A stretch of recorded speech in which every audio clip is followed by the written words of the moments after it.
Medicine. If you are into upgrading and optimizing your health, this podcast is for you. This podcast is for educational purposes only and not intended to be used as personalized medical advice. And now, here is your host, Dr. Robert Fredrickson. Hey everyone, thank you for joining us today on a very special episode. And I'm so honored to have kind of a guide, a guru, if you will, the original Magnesium Man, Morley Robbins. Morley, thank you for coming on today. Great to be here, Robert. Looking forward to our discussion. Yes, and so it's just kind of a funny sidebar is I was just going through your bio, been listening to a lot of your podcasts, been following the Root Cause Protocol for some time now, and I was trying to get the GotMag website without even knowing that you already had that GotMag website. So how funny to know that you already had had this long before I was even looking to acquire that. So Morley, so tell us about your journey. How did you become so fascinated into this world of minerals and mineral balance, and how did you first get exposed to magnesium? Yeah, no, great question. Great place to start. I came in kicking and screaming. I grew up in a very sickly family, alcoholic mom, a dad with manic depression and schizophrenia. Spent a lot of time in hospitals. And my sister became a nurse, older sister. She's no longer with us. She's in a much better place now. And I was supposed to be the doctor. And so I went to college thinking that would be, a slam dunk. And as you well know, it's not easy. Sure. And, I only got rejected by 18 medical schools. And that's like, okay. And as Ben Edwards, who's a physician over in Lubbock, Texas, says, it's a blessing you didn't go to medical school. And I said, why is that? He said, because you didn't get indoctrinated. So after 32 years as a hospital executive and consultant, because if you can't be a doctor, you're going to boss them around. So that's what I did for most of my career. And for 20 of those 32 years, I was a consultant pulling a suitcase behind my back through airports all over the country and developed frozen shoulder. You was a chiropractor, know what that's all about. Oh, yeah. And my now wife is a chiropractor, and she solved the problem by the pterygoid muscle. She went on the inside and put extreme pressure on that. And as she did, my arm lifted up kind of miraculously. And it was sort of a life-changing moment because that's as close to a miracle as I ever want to get. And she used a phrase in that initial conversation about the innate healer. And you as a chiropractor, you spent probably 3 weeks of your first year of chiropractic school learning about the innate healer. Probably more than that. Probably more than that, yeah. But I'd never heard the phrase before. And I looked at her. I didn't say anything. I thought, if there's an innate healer, why do we have millions of doctors around the world?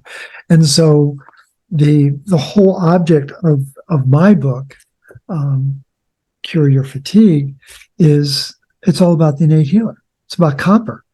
Copper is this critical mineral that nobody knows anything about.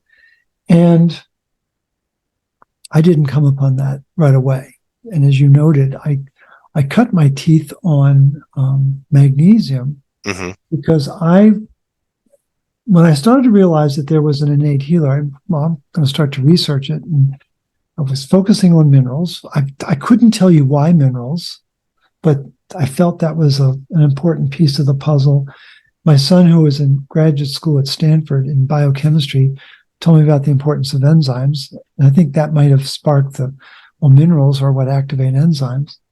And for some reason, I was drawn to heart disease. So I wrote articles in the inverse. My very first article was, let's get fat. And it was a 10-step plan on how to get fat. Like reverse engineering? Exactly. Yeah. And I wrote an article on let's make a heart attack. Because everyone wants to avoid a heart attack. I said, let's make it. And it was a 10-step plan again. And 7 of the 10 steps came from the American Heart Association. The things they were telling us to do to, quote, prevent were actually causing it. And I could prove it in the literature. And step number 8 was eliminate magnesium from your diet. Mm-hmm. And I shared it with a practitioner colleague of mine. And she said, just very clever, I love your sense of humor. She said, but I can't help but think that step number 8 isn't more important than you realize. Well, that was divine guidance. And so I sought out Carolyn Dean's book, The Magnesium. Mm-hmm. And I remember reading it like it was a murder mystery, because everyone has magnesium deficiency. You know that. Everybody, yeah. Everybody. And pretty much, yeah. Yeah. And the thing is, the question that no one asked is why. But we're supposed to at least react to the problem. And so I became very fixated on magnesium. And I remember a practitioner colleague said, Morley, if it was just a magnesium deficiency, we would have figured that out. And in my arrogance and hubris in the beginning, I thought, well, you don't understand it the way I do. And of course, I was wrong, and he was right. And it is more complicated, but it's not a whole lot more complicated. Mm-hmm. But it was really, what I was really seeking to do was, how do we lower stress in the body? And as you well know, magnesium is a critical factor for dealing with it. It's the chill pill. It helps you relax, and it lowers your response to stress. And in that standpoint, it too is a miracle, but it isn't the be all and end all. And that I think that'll be part of our dialogue, is begin to tease that apart. But magnesium is so important for many metabolic functions, but just for the overall affect of the body and to kind of deal with the insane world that we live in now. Yes. And so I'm kind of, I kind of see myself kind of where you were maybe several years back, and magnesium to me is kind of that. Have you ever heard of the 80-20 rule? Where you can get, 80% of the benefits, from 20%, but we're so deficient in magnesium, we can just kind of fix this overlying problem for cardiovascular disease, for energy problems, sleep deficits. I mean, the list is very extensive, and I won't take this whole hour to do that. But magnesium is such a critical missing piece. But then I always ask, why are we deficient? What caused this? There's an endless supply of supplements, but still we're deficient at, enormous rates. So what gives? And so my whole, thing is not just do the supplements, but find out what's depleting you, why you're living this lifestyle, why your magnesium burn rate, the amount of magnesium you're burning through stress is so high. And because if you don't fix those issues, you're eventually going to be robbing Peter to pay Paul, and you're not going to be actually finding the root cause, which you guys are, your whole company is called the Root Cause Protocol for a reason. And I guess a good segue is, how did you start the Root Cause Protocol? What happened? So Dr. Liz, I had been through a divorce, and unbeknownst to me, Dr. Liz was going through a divorce, and then we met. That's what led to the resolution. And when we realized, we were kind of like the mongoose and the snake. Yeah. My very first job, when I got out of medical school, I went to work for the Maryland State Medical Society. Formal name is Medical and Chirurgical Faculty. Chirurgy is hands, right? Mm-hmm. But surgeons are not chiropractors. I finally learned that. And my very first job, Robert, was to go out into the countryside of Maryland. This literally was my very first assignment. Go out into the countryside of Maryland to see how these witch doctors were advertising their trade, because this was the height of the lawsuit between the AMA and chiropractic. I'm trying to keep my job. I'm just doing what I'm, and I happened to share that with Dr. Liz, and she's like, what? It's like, I'm the guy, and, but we quickly got past that, and we were drawn to standard process as a company. Mm-hmm. Really befriended just a great guy, one of their salesmen, And he really got us started and got me intrigued by minerals, really reinforced it, hair tissue mineral analysis. He bet me that I couldn't figure out how to interpret minerals. And so it was just this wonderful provocateur. And we very quickly started working with Calm, the magnesium citrate. Yeah, one of the biggest magnesium brands out there for retail, for sure. Right. Yeah. And we put a bunch of our clients on Calm, only to find out that a bunch of them got diarrhea from it. And so I literally started to call magnesium companies to say, do you have a product that doesn't cause diarrhea? And I happened upon Jigsaw Health, and by a quirk Good company, yeah. Great company. By a quirk of fate, Patrick Sullivan Jr., he and his dad started the company. Mm-hmm. He happened to be on the phones that day. And what should have been a 5-minute conversation turned into an hour-long dialogue. And their tagline at one point was the magnesium people, right? Well, they're the magnesium people, but their product was it will not cause diarrhea. We shit you not. And they had this message on toilet paper. It was a riot. Oh my gosh, they're such a fun company. Yeah. Oh, they are. Oh, and Patrick is he's a hoot. Well, he wanted to do a Pepsi challenge. He wanted to put his product, magnesium SRT, this magnesium malate that his dad had actually created. And he said, let's test it against any others. And we did that. And SRT won hands down. And one thing led to another. I become a spokesman for the company. And the ground rules were really simple. Just talk about magnesium. We don't care you don't need to talk about Jigsaw. Just talk about magnesium. Just make people aware of it. And I just thought, that's fun. I can do that. And we had a marvelous time over a period of several years. And what really sparked it was the RCP. It really started out as a magnesium advocacy group. And the reason why the magnesium advocacy group, MAG, got started was I was going to write a book on magnesium. And if you're going to write a book, you got to have a following. And so they said, you're going to have to start a Facebook page. And I said, what's Facebook? I didn't even know what it was. And so when I realized what it was, I decided to approach it a little differently and be the new sheriff in town. Because at that time, people prided themselves in how few letters they used in their responses, being really cute and cryptic. And so I would write posts that were really long and had footnotes.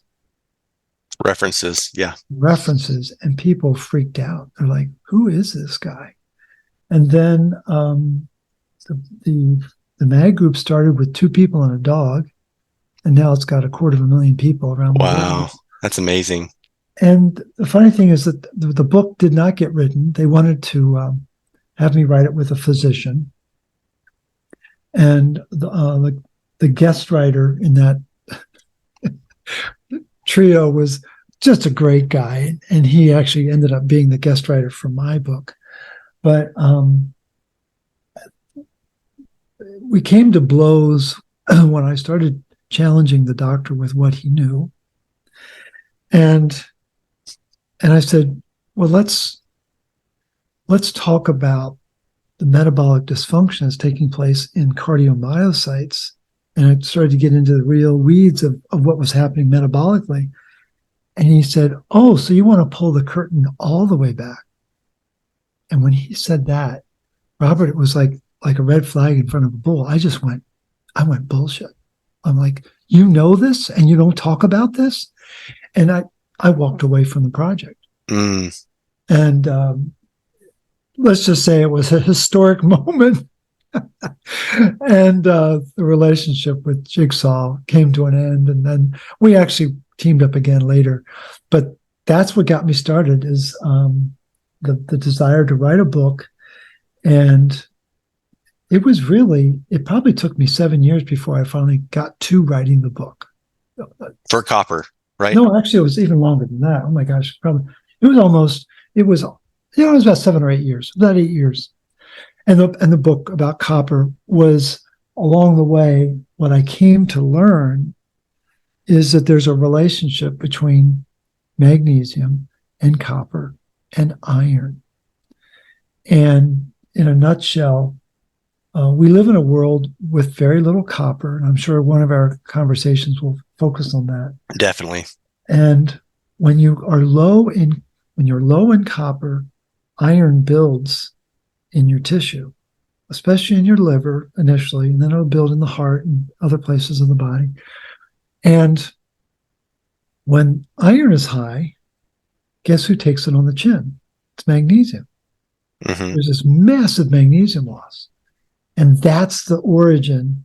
The iron creates oxidative stress, which burns out the magnesium. And thus the phrase increased magnesium burn rate is an iron-induced oxidative stress.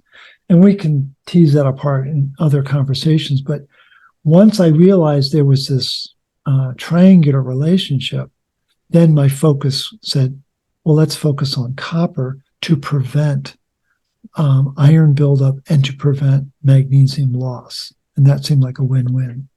Yeah, it's all about balancing, especially with minerals. And a lot of times people think of minerals and they think of, ratios. We think of the zinc copper relationship. We think of the magnesium calcium relationship and keeping those in balance. But why does, so I guess pivoting to copper, there's kind of a stigma with copper, and especially with supplement companies. We know that copper. I've always known copper is important. For myelination of nerves, and and I know if we take too much zinc, we can deplete copper. But a lot of supplement companies don't include copper in the formulations. And why is that, Morley? Why do you think that is? I know you know why they should include it, but why do they not? Well, you're going to laugh. I mean, I've been at this game now for almost 15 years. And just in the last few months, I came up with a phrase that answers your question. Yeah. Copper is toxic to big pharma revenue. Ah. And so what the listeners need to understand is that this mineral has been in the crosshairs for a century. It began with the First World War. And what people don't realize is that the farming world changed after the First World War. The prevalence of NPK, which is a staple in farming, actually goes back to the war, because that's what armaments were based on. And what people don't know is that NPK blocks copper uptake in the root system of protein. Can you tell everyone what an NPK means? Nitrogen, phosphorus, and potassium. Thank you. Nitrogen, phosphorus. And so there's a famous book written by, at the time I thought he was a dairy farmer. It turns out he was a famous biochemist, Andre Voisin, Voisin, published in 1957. And the book has a very simple title, Soil, Grass, Cancer. And his hobby was being a dairy farmer. His job was a biochemist. But he noticed that the copper loss in the soil the copper wasn't getting into his grass, which means it wasn't getting into his cows and their milk, and his customers were getting cancer. And it's one of the most important books I've ever read to make this connection between the importance of copper in the world that we live in. And as you note, it's deemed a toxin, and we've got to be really careful of it. And as you get into the world of copper research, you find that there is a community of scientists who are reverential around copper, and then the rest of the world is afraid of it. And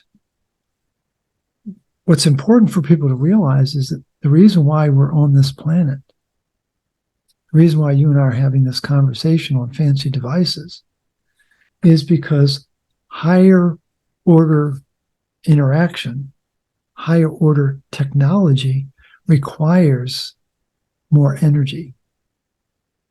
And early life forms on this planet were based on fermentation. It's called anaerobic glycolysis. Mm-hmm. Well, there's 10 enzymes in anaerobic glycolysis. 8 of the 10 enzymes are magnesium dependent. So magnesium is real important. We know that. Definitely. But you only get 2 ATP per unit of sugar that's being fermented. But Right.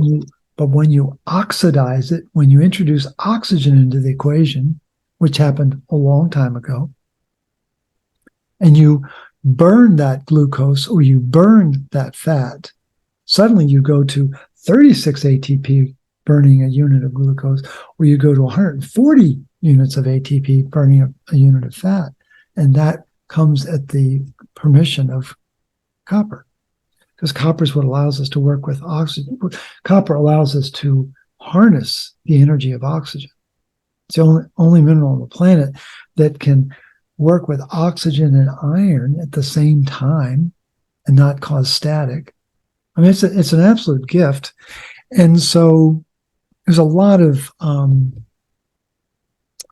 rumor about glucose, or excuse me, about copper. And what's happened, we live in a world And glucose, yeah. But there's a mantra that runs medicine in this country, and it's you're anemic and you're copper toxic. So when people thinking they don't have enough iron and they have too much copper, when in fact it's just the opposite. And you have about 100 milligrams of copper in your body, and ideally you should have 5,000 milligrams of iron. So picture a nutrient capsule that has 1,000 milligrams inside it. So 1/10 of that, 100 milligrams, is the amount of copper you've got. Now let's take your age. Robert, how old are you? I'm 37. So 37 times 365. It's 13,500 milligrams of iron in your aging body. And what the iron biologists all agree on is we accumulate 1 milligram of iron every day we're on the planet. So you don't have 5 capsules of iron.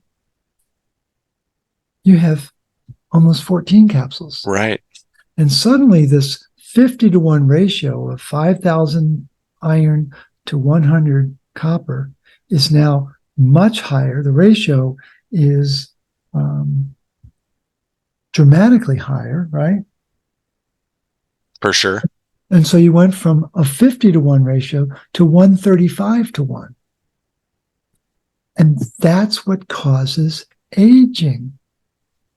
From the oxidative stress. And the Correct. oxidative stress. And so, my body, I'm 70, I'll be 71 in a couple months.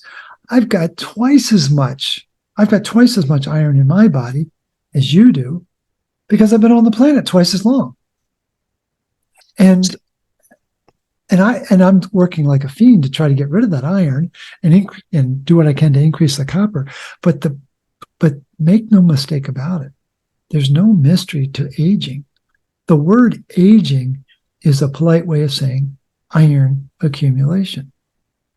And we're not supposed to know that. And so as we age, iron's going up, copper's coming down. Where does that crisscross happen? It's going to happen for you in 3 years. Your eyesight's going to change in 3 years.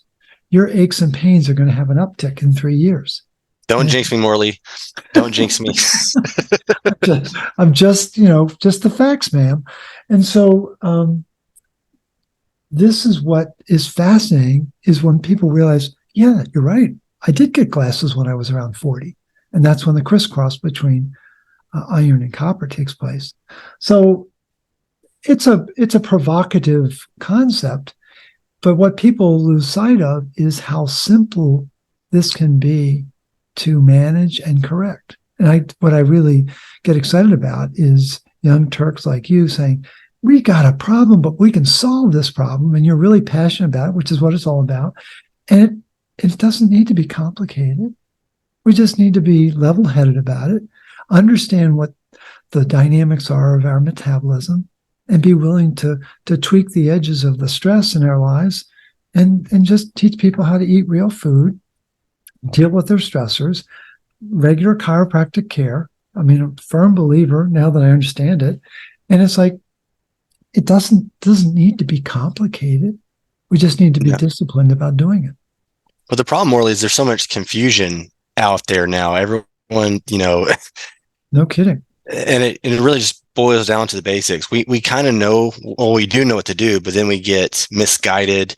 We think it needs to be more complicated than what it is. We know that we should be eating on the perimeter of the grocery store. We should be getting lots of sleep. We should be getting exercise. We should be getting, community time with our families, stress relief. The list goes, for the basics, it's pretty set in stone of the kind of the basics. But what you're saying though is that what I wanted to kind of dive into a little bit is you're saying that iron accumulation just keeps going, and there's really no way unless you tell us maybe it's giving blood.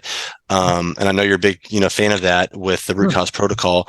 But it's like, how do we get or mitigate some of this iron accumulation? And if we're going back to that supplement analogy, should we be supplementing iron with copper at the same time? Well, great topic to get into. Again, we're led to believe that we're anemic. And so that's when did iron fortification start? Just around the time of the Second World War. 1941 was when they started adding iron filings, not organic iron, filings, immediately toxic to the body. It creates oxidative stress coming out the yin-yang. So they added iron filings to wheat flour in 1941 in the UK, in Canada, and in US. So, and then in 1969, the FDA wanted to increase it threefold, and teams of scientists, scores of scientists from around the world came to Washington to testify with one question. What are you trying to do? Kill people? So in a magnanimous gesture, the FDA backed off to 300% and just increased it by 50%. Well, we don't know what they were adding back in 41, so they increased it 50%. Now, there's 9 different forms of iron added to the U.S. food system. 9 different times? Really? I didn't know that. Yep. How many of them cause cancer? All 9. All 9? I was going to say 9. And so a wonderful book for people to read is Iron, the Most Toxic Metal. And it's written by, he was an iron toxicologist. His name was Jim Moon, but he spelled it J-Y-M, Moon, PhD, on his book. And I've read that book 5 times. Every time I read it, I learn something new. But people need to understand that we are not anemic. We are, in fact, iron toxic. And the foods that our ancestors used to rely on for copper, like nuts and seeds, shellfish, organ meats, foods of that nature, are altered because of the changes in the farming system. So, kind of like magnesium, right? Yeah, absolutely. So NPK was a problem. Well, now we're dealing with glyphosate, Roundup. Well, Roundup sprayed on everything. Yep. But it's a perfect copper chelator. Oh, really? Okay. Yes. And so people don't know that these minerals, that glyphosate is legendary for chelating. They're chelated on a logarithmic scale. So it's like an earthquake. We know that an earthquake of 3 is different than an earthquake of 6. You can get to a 3; it's not a big deal. 6, you're praying for dear life, and so glyphosate chelates magnesium at a 3. Chelates zinc at a 9. Chelates copper at a 12. So what does that mean? Well, that means that the copper is being chelated 1 billion times faster than magnesium, but it's being chelated 1,000 times faster than zinc. So copper is the target. 1,000 times faster. When my younger son was in graduate school, I could run an 8-minute mile. When he was in college, he clocked a 4:02 mile. Really? Yeah. And then That's amazing. Yeah. Yeah. I said, "You're going to go for it?" He said, "No." He said, "It's, I could work for 6 months and still not shave 2 seconds off." But the point is, he was twice as fast as his old man. So what did his old man do? He went to the gym to see what it felt like to run a 4-minute mile. So I cranked the machine down to a 4-minute mile. I'm holding on for dear life, Robert. I'm like, I couldn't believe the sensation. Sure. Then I realized, wait a minute, the machine's doing all the work. I'm just holding on for dear life. And, I came to that realization. But the thing is, we can't relate to 1,000 times faster. In that moment, I understood what twice as fast was. 1,000 times faster. And so we live in a world that is shielding us from the truth of copper. And then the downstream impact that it's having on iron and magnesium and other minerals that we can talk about. And so you can see that there's a triangle behind me. Uh-huh. And it's a really cool print from, it's based on Egyptian healing. That is cool. It's got a bunch of ankhs.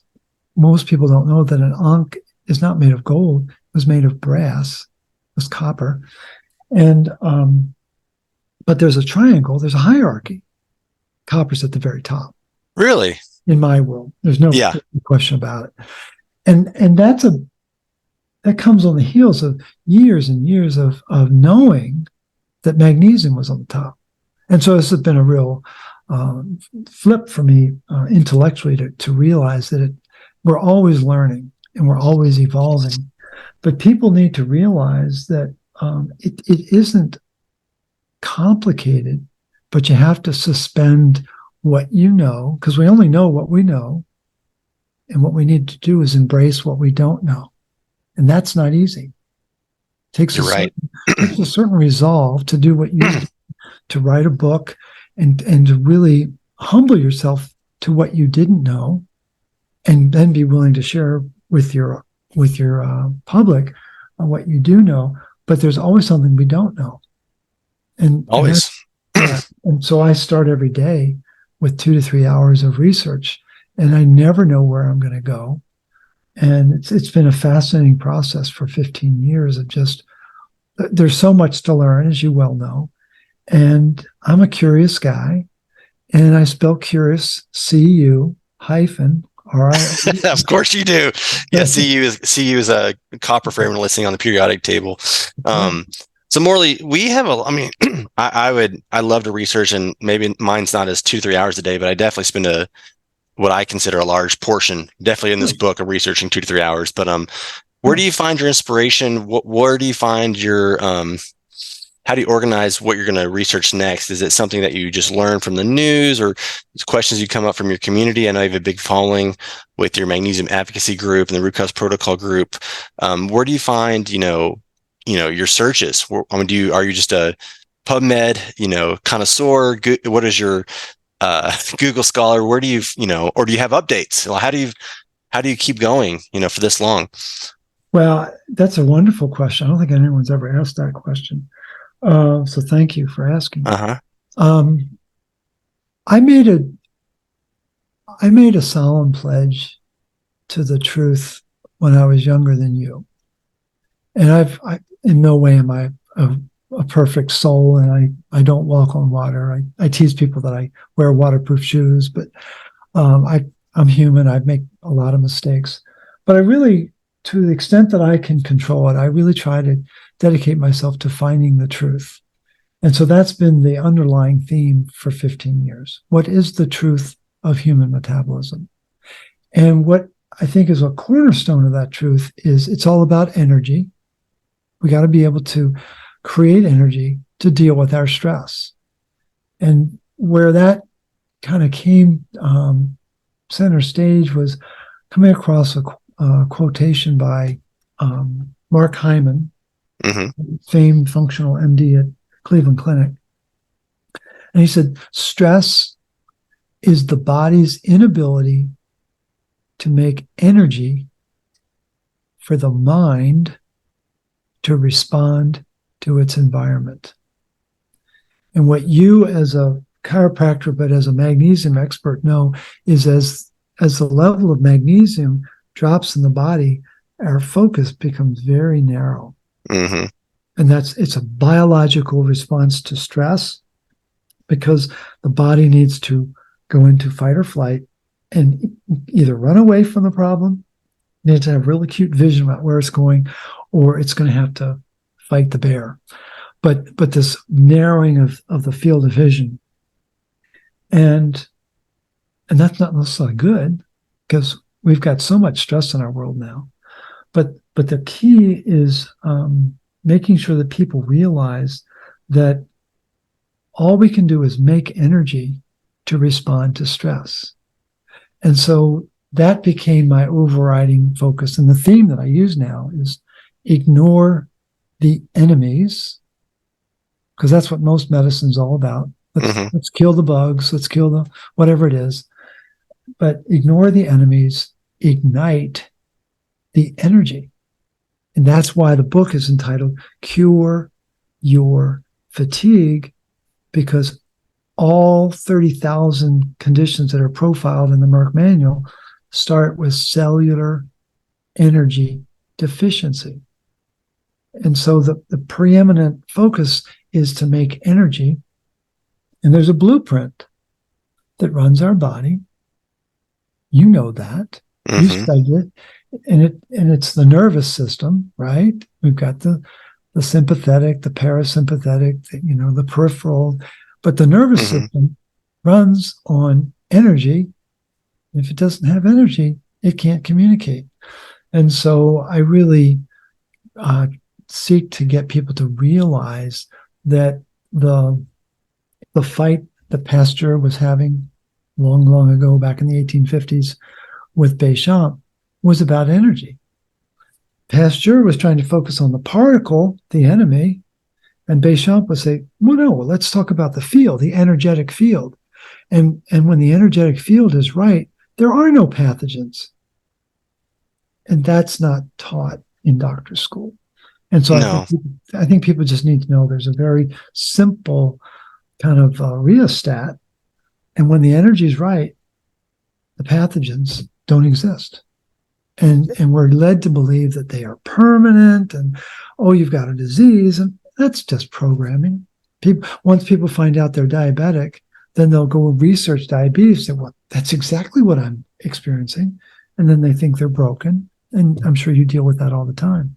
So we've got to break people out of this paradigm of disease and get them to realize that there really is a very elegant and sophisticated system to keep us in balance. Chiropractic care is absolutely essential to that, keeping the nervous system in tune, tone down the sympathetic, tone up the parasympathetic, and make sure people are eating right, make sure they've got proper supplementation for their nutrients, minerals and vitamins, and then get out of the way because the body knows what to do. Exactly. Really knows what to do. And just like you said in the beginning of this conversation, your body has the innate ability to heal itself when given the right tools, and not get when you just get out of your own way and you get to the root cause of eating right, sleeping right, exercising, moving your body, having good thoughts, less thoughts, traumas, toxins, right? Your body can do some amazing, miraculous things from a healing standpoint. So, and I think one of the most important, and you've certainly experienced this in your practice, I do consults, and at the end of the consult, everyone asks one question, 100% of the time. How long is it going to take? Right. How long is it going to take before I feel better? And I have an answer 100% of the time. How long do you want it to take? That's a good answer. Yeah, well, I'm not trying to be provocative. I'm trying to introduce them to the fact that the most important variable is that individual's belief in their body's innate ability to bring itself back into balance. So I think that's a real important variable that people need to know they have control over. And when I've got people who are either very innocent about it or very open to the innate healer, boom, they have miraculous recovery. When I've got people who've been living for decades with a tattoo over their forehead and they can't believe that they don't have a disease, they fight it. And when they finally surrender, that's when they start to get better. That's such a great question. I'm probably gonna have to use that in the future, because people who are motivated to make a change will, and people who don't want to, and they want to just kind of I don't know if I say the right thing here, but they want to just kind of live with that diagnosis, and that they identify with that diagnosis, they're not going to. It's going to be scary to change, because then their identity for who they are changes too, and so it can be a vulnerable place for a lot of people. But again, that's a very common question. How long is this going to take? Yeah. And what you say is true. It's how long do you want it to take? I mean, of course, there's going to be some severe cases where it takes longer than others, but if you're motivated and you're disciplined and you're ready to make these changes, you can do it. And gosh, Morley, there's so much to talk about here, but kind of going back to minerals and to magnesium, and I know that you're a big copper guy, but also magnesium and iron. Absolutely. And so but right in my book, so one of the sections I was looking at is magnesium is definitely growing in popularity, but it pales in comparison to iron and to calcium. And one of the articles I reference, in my book is showing this bar graph of the number of Google searches related to iron, super high, calcium, really close, magnesium, super low. And you would say copper probably be, a decimal, right? Yeah, right. Yeah. But, just what the things that you do for, advocating for mineral balance. And if you don't mind, what are some of the key tenets? And of course, people go to the root cause protocol to look, but what are some of the key things that you advise people who are kind of just starting this path to health and wellness and they don't know where to start? Where can they start from a foundational standpoint? Great way to approach it. Whether my older son, who's he's now a management consultant, what I think is really entertaining is he's a partner in the firm that I could never get a job in because I wasn't smart enough. So there's justice in the world. It's like we get a big chuckle out of that. But he early on, he said, and he is an engineer by training, loves solving problems. He said, it seems like you got to have two lists, things to do and not do. I said, and that's great. Mm-hmm. So that really inspired the whole stops and starts of the root cause protocol. So what I think the most important thing to respond to your question, Robert, is believe that there's more to the story. If you think that the practitioner you're going to, or that the internet site that you're relying on has the totality of knowledge, you're sadly mistaken. So just keep an open mind that there's more to the story.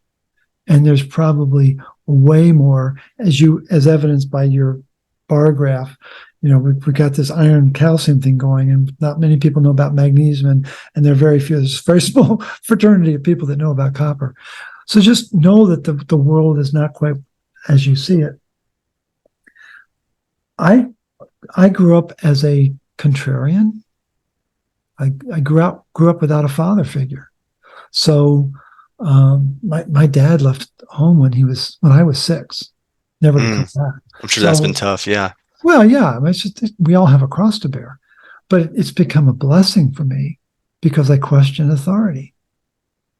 As soon as someone says, "Well, so and so said," I'm like, "Well, let's take a look at that. Let's see. Is that really the totality of knowledge?" And I'll just keep chipping away at it until I find out, no, it's just an opinion. And so I think people need to be curious. I think they really need to know that there are sources of information, that the mainstream advice we're given about nutrition, just between you, me, and the lamppost, is mostly garbage. absolute, utter garbage. I'm reading an article this morning from 1936 that tells me that zinc activates the enzymes in venom. That's a good thing to know. That's a mind-altering thing to know, because one of my colleagues, Brian Artis, is all about how there's a relationship between venoms and COVID, and it's like, and he didn't know that the venoms were activated by zinc, and I didn't know that, and it's like, what was the COVID cocktail? Zinc, ascorbic acid, vitamin D, and zinc. Maybe quercetin and zinc because the relationship. Well, but again, I know where you're getting at, because if zinc activates venom, what is the deactivator? What balances zinc? Right. But those three, exactly. But those three together kill the bioavailability of copper. And as you just noted, copper has this relationship with zinc. I think it's actually zinc is critically destructive to copper status, but we'll have a chance to talk about that later. Yes. A lot of the mainstream recommendations that people are given are just not based on solid metabolic fact. Again, my whole paradigm is based on energy, not based on edicts and dictums and dogma. I go back to E equals MC squared. What's the energy side of this whole component? And to what extent does that nutrient that you're telling me to take, how does it affect the mitochondria? How does it affect the electron transport chain? How does it affect complex 4 of the mitochondria? Mm-hmm. And if it doesn't, then why am I taking it? And so I think people need to ask better questions. And I think people need to demand better answers. That's where we've gotten into a complacency, is we just, so-and-so told me. Like, no, that's not an acceptable answer. Have you researched this yet? Do you know that this is a fact? And so I encourage people to stop taking iron, stop taking vitamin D, stop taking ascorbic acid, stop taking zinc. And these are heretical declarations, but they've proven that through the test of time that people, their metabolism takes off when they stop taking this mainstream garbage, this pablum that we're fed. And I mean, the most controversial, of course, is vitamin D. And I've got so much research that says it's poison, and people just can't believe it. And it's like, either you believe it or you don't. And what's the part that no one knows about? Retinol, vitamin A. Everyone is D-centric. Mm-hmm. They're suffering from dementia, and they don't know anything about retinol. And in fact, in the face of sunlight, two things happen. The body makes vitamin D, but the body also breaks down retinol into its active metabolites, not the least of which are called retinoic acids.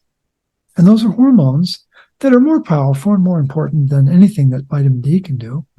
And it's just, it's a completely different world when you begin to realize that there is this parity of these nutrients, that they don't exist in isolation. And people need to understand that the nutrients are like frickin' frack. They're like, Fred Astaire and Ginger Rogers. And if magnesium and calcium got to be in a dynamic relationship, copper and iron, not zinc, copper and iron need to be in a dynamic relationship. A and D need to be in a dynamic relationship. Glucose and fat, dynamic. And if you don't know that, then you're going to get into a skewed representation in your body, and then you're going to be out of balance. Well, and just on the point of vitamin D, vitamin D uses up magnesium for activation, but also some interesting research I came across. It also has the ability to deactivate, because we know vitamin D is fat soluble, too high levels can become toxic. So sometimes people during COVID, will take all kinds of bolus doses, big doses of vitamin D. And I would always say, well, if you're magnesium deficient, you're going to be going, because magnesium is critical for life. You're born with, 760 milligrams as a baby, because you're getting it through mama. You need magnesium for energy, for mitochondria. So you're going to be using magnesium for vitamin D activation, but also if you get too high doses, it can regulate that. And so magnesium is just a critical piece, but of course, these all interplay, they balance each other. And I think what we're learning through pioneers like you is, one, we know magnesium is very hard to kind of test for. Like the serum test is a very poor indicator of, it's only less than 1% of the magnesium in your body. But copper, you never hear about copper testing. Maybe you test, I always mispronounce it, ceruloplasm. Close enough. That's good. Close enough, right?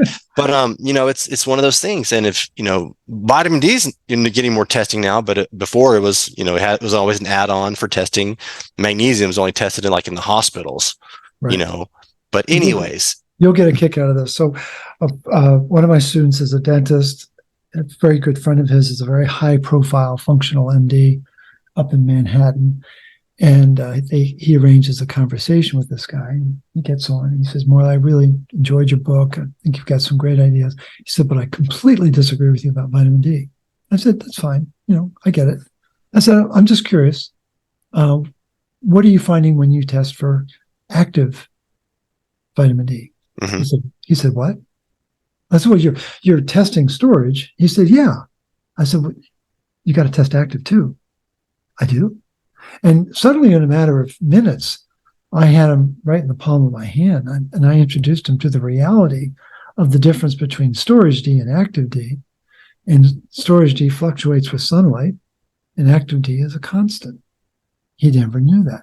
There's a ratio between the two. He never knew that. And at the end of the conversation, he said, would you do me a favor? I said, sure. He said, could you write down 2 or 3 phrases that you think, or a paragraph with 2 or 3 sentences that explains what we've talked about with footnotes? I said, sure, I'd be happy to. And he became a convert in about 10 minutes. And so people need to know that there's more to the story, a la our dialogue here today.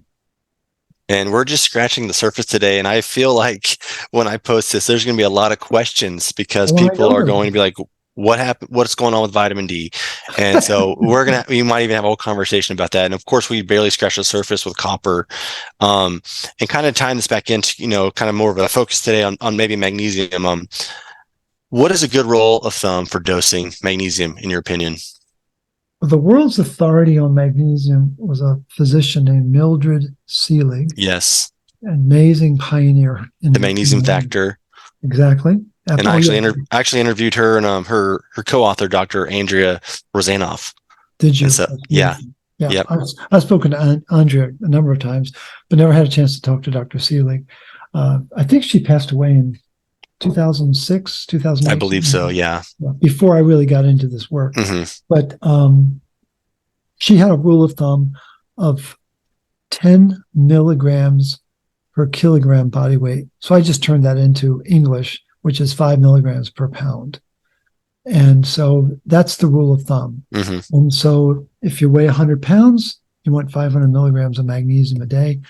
What you want to do is, if you know you're going into a storm of stress, and it fluctuates from day to day, week to week, but if you know you're going into a storm, increase the amount.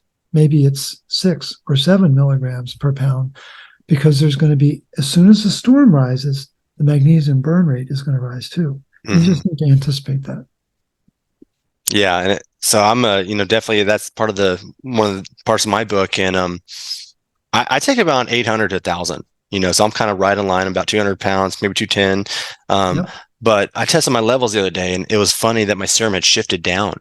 And I knew that, I was under a lot of stress. My RBC magnesium had actually shifted up, which is a good cellular intake level. But just interesting how magnesium is so dynamic in the body, and how your body takes what it needs during stress, during vitamin D activation, during so many different enzymatic processes, mitochondria, for example.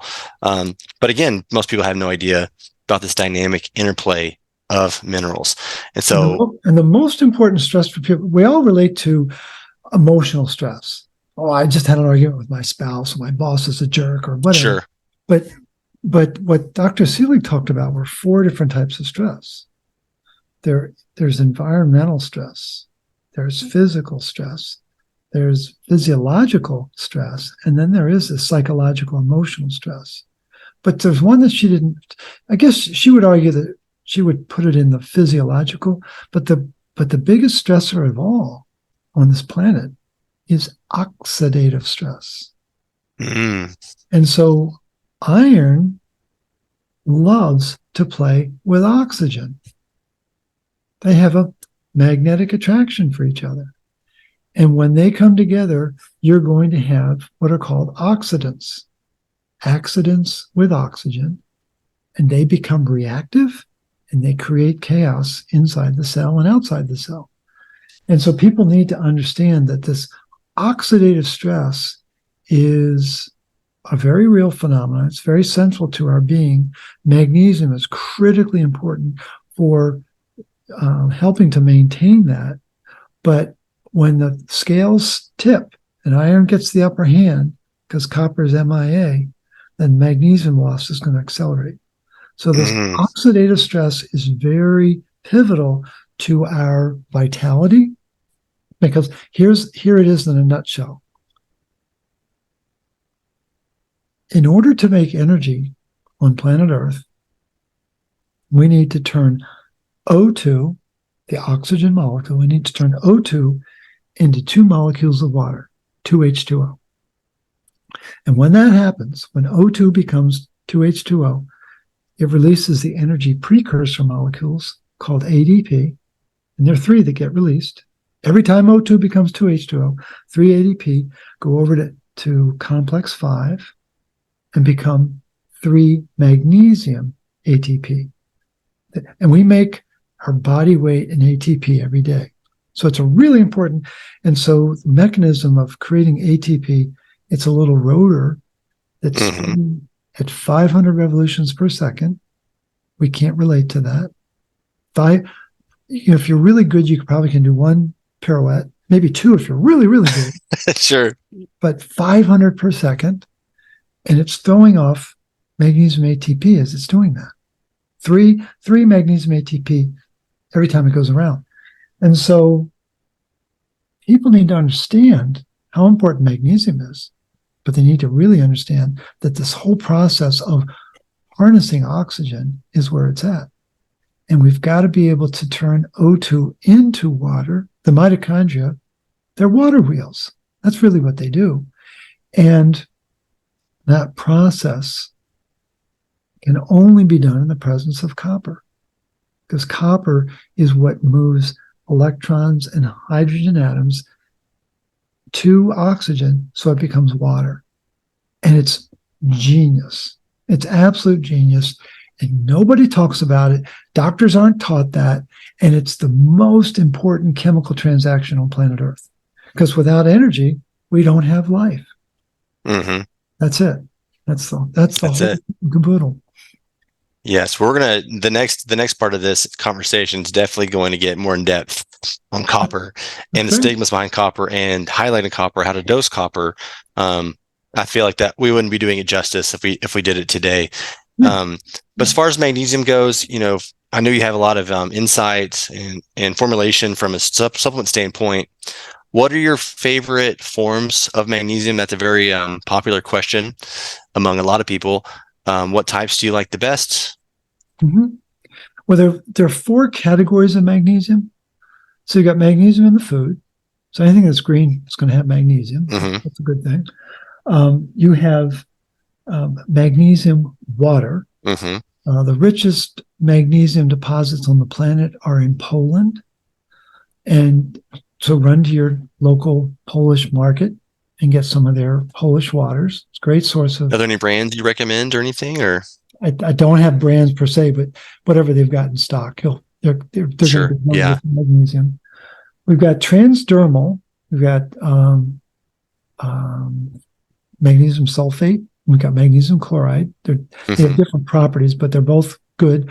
And magnesium baths with either one. Don't ever mix them together, but do one or the other. Sure. Epsom salt is great for recovery. Magnesium chloride oil is good for rehydrating the body with magnesium. So transdermal is really key. And then we get to the supplemental forms. And there are about 25 different forms. I mean, it runs the gamut. I know, right? There's so many. Yeah. So the two that I've found to be the most absorbable, most usable, tend to be magnesium malate and magnesium glycinate. And the testing around those two is extraordinary. There's a European brand that has orotate. A lot of people are convinced that neuromag is where it's at. That, only that form of 3 and 8 is it's like all magnesium passes the blood-brain barrier. But I've got a lot of clients who really find that neuromag has helped them a lot. But you can go into a lot of different areas, but the malate and the glycinate are really, really good. And the one I avoid consistently is magnesium citrate. I don't go there, and I encourage people to avoid it wherever possible. So it's not worth the citrate is an endogenous inhibitor of ceruloplasmin. So that's why you say citrate. That makes a lot of sense. Yeah. So we got to be careful about the amount of citrate, and it's everywhere in the food system. Everywhere. It's a very, it's a food enhancer, food, right. Natural flavor agent. But yeah, because I thought you were going to say magnesium oxide was the one you say to avoid, but yours is citrate. So it's interesting because of its reactivity with copper. So the issue with oxide is you only absorb about, 4%? Yeah, 4 to 8 is what they're saying now. Yeah. So you've heard of Mag 400, right? Everyone knows Magox 400. Well, you're getting 16 milligrams of magnesium. Well, you can't run the engine on that. Yeah, no.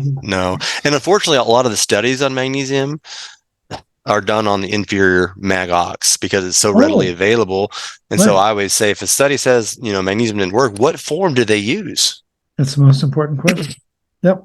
Yeah. And so and the part that's never discussed is how iron toxic is the person.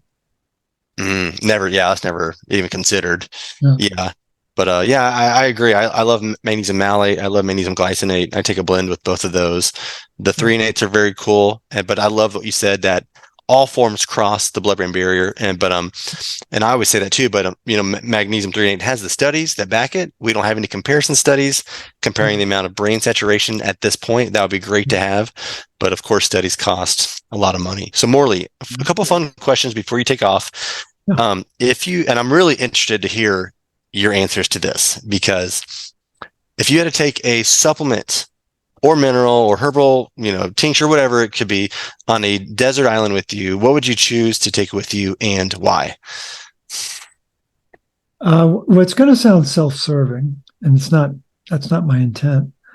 I wrote my book during 2020. And when I realized what was really going on, I got a little agitated about it. So I renamed what COVID stands for.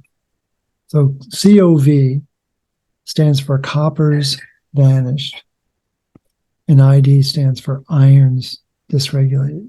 Now, most people don't know minerals the way you and I do, but that's really what the fight was about.